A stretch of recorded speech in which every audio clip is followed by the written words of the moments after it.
Over the past number of weeks, Canadian security agencies have been actively pursuing credible allegations of a potential link between agents of the government of India and the killing of a Canadian citizen, Hardeep Singh Nijjar. हम बताने जा रहे हैं कुछ खबरें और एक report आपके सामने पेश करने जा रहे हैं। ये खबर तो जो बड़ी खबर है फिलहाल भारत और कनाडा को लेकर के है, और भारत और कनाडा के दरमियान जो रिश्ते हैं वो इस वक्त में तलखी आ चुकी है, और ये जो तलखी है वो इस हद तक पहुँच गई है कि दोनों मुल्कों ने अपने अपने राजनीतिकों को, जो उनके हाई कमीशन के लोग हैं, उनको वापस बुला लिया है। कनाडा ने अपने राजनयिक वापस बुला लिए और भारत ने अपने को कनाडा से। वहीं एक बयान कनाडा की विदेश मंत्री की तरफ से बड़ा बयान है। उन्होंने कहा है, मेलिन जोली इनका नाम है, उन्होंने कहा है कि कनाडा ने भारत के एक शीर्ष राजनयिक को निष्कासित कर दिया है। उन्होंने कहा कनाडा की धरती पर कनाडाई नागरिक की हत्या में विदेशी सरकार के एजेंटों के शामिल होने का आरोप परेशान करने वाला है। ये कुछ ऐसा है जिसे स्वीकार नहीं किया जा सकता। जोली ने कहा कि अगर इसकी पुष्टि हो जाती है तो ये हमारी संप्रभुता यानी सोवरेनिटी का बहुत बड़ा उल्लंघन है, और ये उस नियम का भी उल्लंघन है कि इस देश के एक देश दूसरे देश में कैसे पेश आता है। हमने ये स्पष्ट कर दिया है कि हम किसी भी तरह का विदेशी हस्तक्षेप स्वीकार नहीं करेंगे। जोली ने निज्जर, जो एक खालिस्तानी मूवमेंट का लीडर था जिसकी हत्या कनाडा के अंदर हुई थी, उसके परिवार के प्रति अपनी संवेदनाएं प्रकट की हैं। अब कनाडा में जो हरदीप सिंह निज्जर है, ये सारा कुछ उसकी हत्या और उससे रिलेटेड जो इन्वेस्टिगेशन में जो रिपोर्ट्स आई हैं, उसके बाद ये भारत और कनाडा के दरमियान रिश्ते ख़राब हुए हैं। ये इस तरह की खबरें थी, और एक हमारे यहाँ के रिटायर्ड मेजर गौरव आर्या हैं, उनके वीडियोस आप देखिए। गौरव आर्या जिस वक्त इन लोगों की हत्या, खालिस्तानी के लोगों की हत्या है, एक पाकिस्तान में एक की हत्या हुई थी लाहौर में, एक कनाडा में, एक अमेरिका में, शायद हाँ 3 जहाँ तक ख्याल है। उस वक्त मेजर गौरव आर्या के वीडियोज़ आते थे, आप उन वीडियोज़ को देख सकते हैं, यूट्यूब पर मौजूद होंगे, और वो डायरेक्टली सारी चीज़ें उसमें बयान करते थे। अभी और होगा, कैसे होगा हम बता नहीं सकते। तो आप सारी बातें खुद डिस्कस कर देते हैं, खुद बोलते हैं कि हमारी तो हम उनका पीछा कर रहे हैं और हम इनको छोड़ेंगे नहीं, और नहीं छोड़ेंगे, तमाम चीज़ें फिर वो क्लियर हो जाती हैं। अब यहाँ पर जो निज्जर की हत्या है, हरदीप सिंह निज्जर, ये कनाडा में खालिस्तान समर्थक नेता हरदीप सिंह निज्जर की हत्या 18 जून को हुई थी। यह हत्या ब्रिटिश कोलंबिया के शहर सरी में हुई थी, दिन के वक्त हुई थी। 18 जून की शाम कनाडा की पुलिस ने उनका शव मिला, कनाडा की पुलिस को उनका शव मिला था, जिस पर कई गोलियों के निशान थे। स्थानीय पुलिस ने तब बताया था कि उनकी हत्या नकाब पहने 2 लोगों ने की है। निज्जर की उम्र 45 साल थी। वे सरी में गुरु नानक सिख गुरुद्वारे के अध्यक्ष थे। खालिस्तान बनाने के लिए सार्वजनिक तौर पर अभियान चला रहे थे एक तरह से। 1997 में वे पंजाब से कनाडा चले गए थे। पहले वे वहाँ उन्होंने प्लम्बर के तौर पर काम शुरू किया। बाद में ब्रिटिश कोलंबिया में वो सिख नेता बन गए। भारत में 2020 में उन्हें खालिस्तान टाइगर फोर्स से संबंध रखने के आरोप में आतंकवादी घोषित किया गया। ये ऐसा समूह है जो खालिस्तान देश की अलग खालिस्तान देश की मांग करने के लिए अभियान चला रहा है। निज्जर की हत्या, जैसा मैंने अभी आपको बताया, कि मेजर गौरव आर्या हमारे यहाँ के स्ट्रेटेजिक और जो एक्सपर्ट्स हैं, और वो बैठ करके टेलीविज़न पे या और माध्यमों से अपनी फॉरेन पॉलिसी वहाँ डिस्कस करते हैं। जैसे एक मरतबा 2014 के बाद जब भारतीय जनता पार्टी की सरकार बन गई थी और प्रधानमंत्री नरेंद्र मोदी बन गए थे, उस वक्त राजनाथ सिंह भारत के गृह मंत्री थे पहली सरकार में, फर्स्ट टेन्योर में। राजनाथ सिंह ने पार्लियामेंट के अंदर कहा था कि हम पाकिस्तान में जो पाकिस्तान विरोधी एलिमेंट्स हैं, चाहे वो POK में हो या बलूचिस्तान में, तो उनको बाहर जो भी हो सकेगा हेल्प करेंगे और उसके लिए फंड्स वगैरह हमारे ने रखे हुए हैं। ये पार्लियामेंट में उनका बयान था। इसी तरह से 2014 के वक्त में भारतीय जनता पार्टी के एक बड़े लीडर हैं और वो मिनिस्टर भी थे, जम्मू कश्मीर से हैं और उनका नाम अभी याद आने पर मैं आपको बताऊंगा। उन्होंने 15 अगस्त के मौके पे कहा था 2014 में कि इस साल हम भारत में तिरंगा फहरा रहे हैं और अगले साल मुजफ्फराबाद यानी 2015 में मुजफ्फराबाद में फहराएंगे, यानी एक साल के अंदर हम POK वापस पाकिस्तान से ले चुके होंगे। ये स्ट्रेटेजिक चीज़ें हैं जो पॉलिसीज होती हैं, उनके वो डिस्कस नहीं की जाती। वो क्लोज डोर मीटिंग्स में डिस्कशंस होते हैं। अब मेजर गौरव आर्या बलूचिस्तान में अकबर मुफ्ती का नंबर मैं अभी दूँ, मतलब टेलीविजन डिबेट में लाइव टेलीकास्ट में कोई पाकिस्तानी मौजूद था, उससे कह रहे थे कि बलूचिस्तान का उस लीडर का नंबर मैं अभी दे सकता हूँ, मेरे पास हम ये करते हैं वो करते हैं। तो फिर ये उंगलियाँ और ये चीज़ें क्यों नहीं आएंगी सामने? अब खालिस्तान का जो भी मूवमेंट है वो गवर्नमेंट ऑफ इंडिया अच्छे से समझती है, इंडिया की जो एजेंसीज हैं वो अच्छे से तो समझती हैं, और वर्ल्ड की भी एजेंसी समझती हैं क्या चीज़ें हैं, कैसे चल रही हैं और कौन कौन इनको चला रहे हैं, कहाँ से चला रहे हैं, फंडिंग कहाँ से हो रही है। कोई इसमें अब तो दुनिया बहुत छोटी है, सारी जानकारियाँ सोशल मीडिया मौजूद है, वहाँ पर सब ट्विटर पे और दूसरे प्लेटफॉर्म्स पर लोग मौजूद रहते हैं और वहाँ पर जानकारियाँ मौजूद रहती हैं, तो लोग वो आसानी से सभी को पहुँच जाती हैं। कनाडा के साथ भारत के रिश्ते अभी चूँकि 10 तारीख को भारत के अंदर यानी अब से 9 दिन पहले G20 समिट ख़त्म हुआ है। उसमें कनाडा के प्रधानमंत्री जस्टिन ट्रूडो भारत आए हुए थे। दुनिया के और बड़े लीडर्स, अमेरिकी राष्ट्रपति, फ्रांस के राष्ट्रपति और बाकी लोग यहाँ पर आए हुए थे। एक अच्छा बड़ा कार्यक्रम, बहुत बड़ा कार्यक्रम भारत के अंदर हुआ था।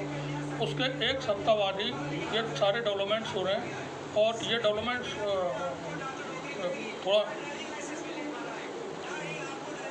ज़्यादा हो गए हैं इस वक्त। हरदीप सिंह, यहीं पे एक रिपोर्ट और बताते हैं। हरदीप सिंह जो खालिस्तानी नेता था, उसके बेटे ने क्या कहा है जस्टिन ट्रूडो के बारे में, जो कनाडा के प्रधानमंत्री हैं उनके बारे में। खालिस्तानी नेता हरदीप सिंह निज्जर की हत्या के मामले में कनाडा के बयान के बाद भारत और कनाडा के रिश्तों में दूरियां बढ़ गई हैं। कनाडा के प्रधानमंत्री जस्टिन ट्रूडो ने आरोप लगाया कि हरदीप सिंह निज्जर की हत्या के पीछे भारत सरकार का हाथ हो सकता है। ट्रूडो ने के इस बयान पर अब निज्जर के बेटे बलराज निज्जर की प्रतिक्रिया आई है। कनाडा के ग्लोबल न्यूज़ के मुताबिक बलराज ने कहा है कि वो ट्रूडो के बयान से चौंक गए, क्योंकि परिवार को अब तक यही लगता था कि हत्या के 3 महीने बीत चुके हैं, लेकिन अब तक कुछ नहीं हुआ है। उन्होंने कहा कि अच्छी बात है कि मिस्टर ट्रूडो और कनाडा के अन्य नेताओं ने इस मुद्दे को उठाया। ब्रिटिश कोलंबिया के सरे में बलराज निज्जर ने कहा कि इस मौत से परिवार सदमे में था। उन्होंने कहा कि आप कभी भी ये नहीं सोच पाते हैं कि आपके परिवार के साथ ऐसा होगा। अगर उम्र के लिहाज से भी सोचें तो मात्र 45 साल के थे। अगर उनकी मौत प्राकृतिक कारणों से मौत होती तो परिवार के लोग विश्वास कर पाना आसान होता, लेकिन जिस तरह उनकी मौत हुई है उस पर विश्वास करना कठिन है। अब ये एक बड़ा मसला बन गया है, उसमें ब्रिटेन की तरफ से बयान आया, ऑस्ट्रेलिया ने भी अपनी प्रतिक्रिया दी है। और या जैसे कनाडा के सांसदों ने भी कहा कि कनाडा की ज़मीन पर कनाडा के नागरिक की हत्या में किसी विदेशी सरकार का शामिल होना हमारी संप्रभुता का उल्लंघन है और ये अस्वीकार है। ऑस्ट्रेलिया के विदेश मंत्री पेनी वांग के प्रवक्ता ने इस मामले पर कहा है कि ऑस्ट्रेलिया इन आरोपों को लेकर बेहद चिंतित है और इस मामले की चल रही जांच पर वह नज़र बनाए हुए हैं। उन्होंने कहा कि हम इस घटना पर अपने सहयोगी देशों के साथ करीबी संपर्क बनाए हुए हैं। हमने भारत में उच्चतम स्तर पर अपनी चिंताओं के बारे में बताया है। कनाडा में ब्रिटिश कोलंबिया प्रांत में यह 18 जून को हुई थी निर्जर की हत्या। ब्रिटेन ने भी इसमें अपनी प्रतिक्रिया दी है और कनाडा के तरफ से जो भी हो रहा है डेवलपमेंट, वो एक बड़ी खबर दुनिया भर के लिए बन गई है।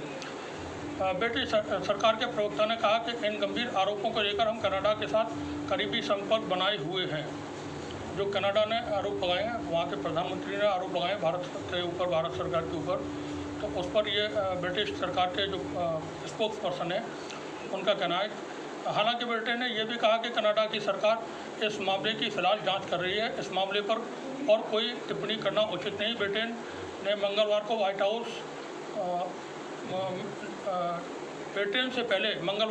हाउस ने कनाडा के प्रधानमंत्री जस्टिन ट्रूडो के आरोपों को बेहद चिंताजनक बताया था। यानी अमेरिका की तरफ से भी इस पर बात आ चुकी है सामने। उन्होंने जो कनाडा की तरफ से कहा गया है तो उन्होंने भी इसको बेहद चिंताजनक बताया था। अब हम मतलब यहाँ पर थोड़ा और बता दें, भारत ने इस पर बिल्कुल साफ कहा भारत सरकार की तरफ से कि इसमें हमारा कोई मतलब नहीं है जो निर्जर की हत्या हुई है।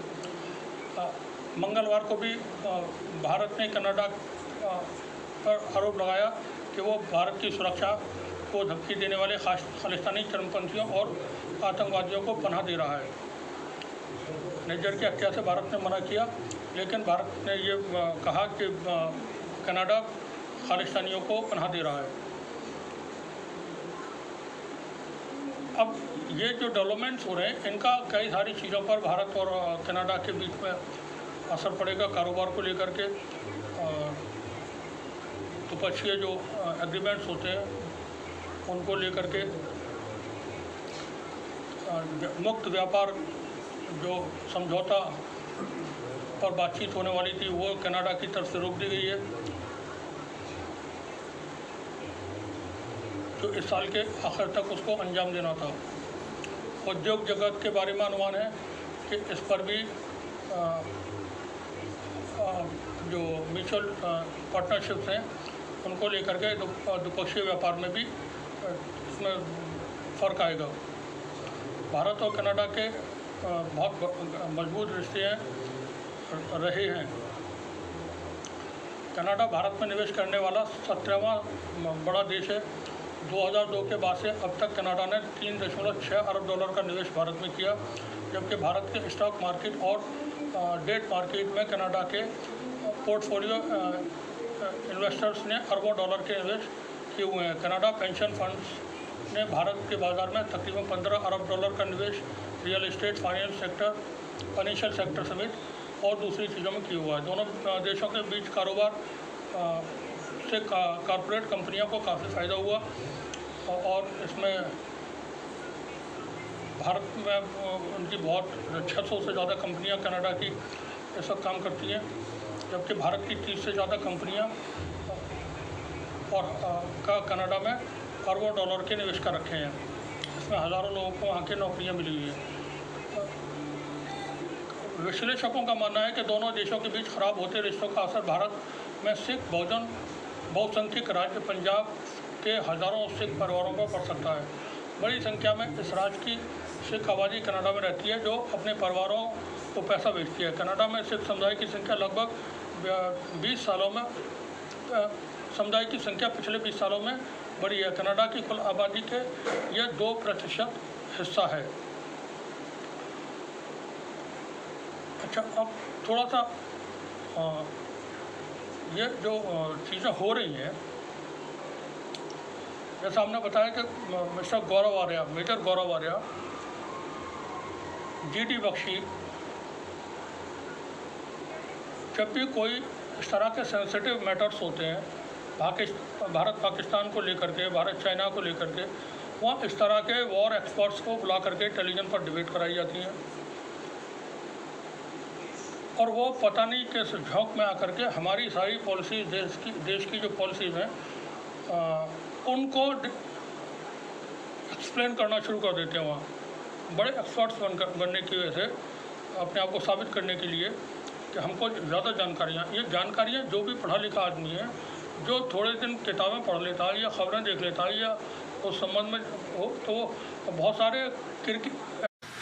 Over the past number of weeks, Canadian security agencies have been actively pursuing credible allegations of a potential link between agents of the government of India and the killing of a Canadian citizen, Hardeep Singh Nijjar.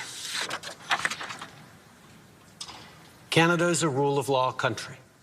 The protection of our citizens and defense of our sovereignty are fundamental. Our top priorities have therefore been, one, that our law enforcement and security agencies ensure the continued safety of all Canadians, and two, that all steps be taken to hold perpetrators of this murder to account. Today I'm rising to inform the House of an extremely serious matter. I just informed the leaders of the opposition directly. I want now to speak with all Canadians.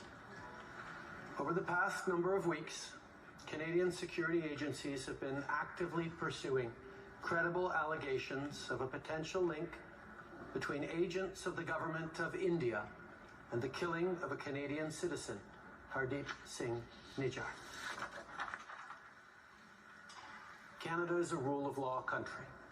The protection of our citizens and defense of our sovereignty are fundamental.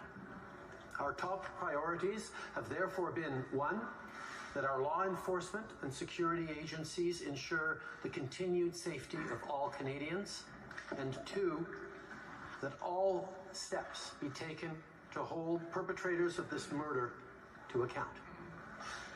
Canada has declared its deep concerns to the top intelligence and security officials of the Indian government. Last week at the G20, I brought them personally and directly to Prime Minister Modi in no uncertain terms. Any involvement of a foreign government in the killing of a Canadian citizen on Canadian soil is an unacceptable violation of our sovereignty. It is contrary to the fundamental rules by which free, open, and democratic societies conduct themselves. As you would expect, we've been working closely and coordinating with our allies on this very serious matter. In the strongest possible terms, I continue to urge the government of India to cooperate with Canada to get to the bottom of this matter. I also expect it to reiterate that its position on extrajudicial operations in another country is clearly and unequivocally in line with international law. I know many Canadians, particularly members of the Indo-Canadian community, are feeling angry or perhaps frightened right now. Let us not allow this to change us. Let us remain calm and steadfast in our commitment to our democratic principles and our adherence to the rule of law. This is who we are and what we do as Canadians. Monsieur le Président, je me lève aujourd'hui. Mr. Speaker, I rise today to inform the House of Commons of an extremely serious issue. I just informed the leaders of the opposition directly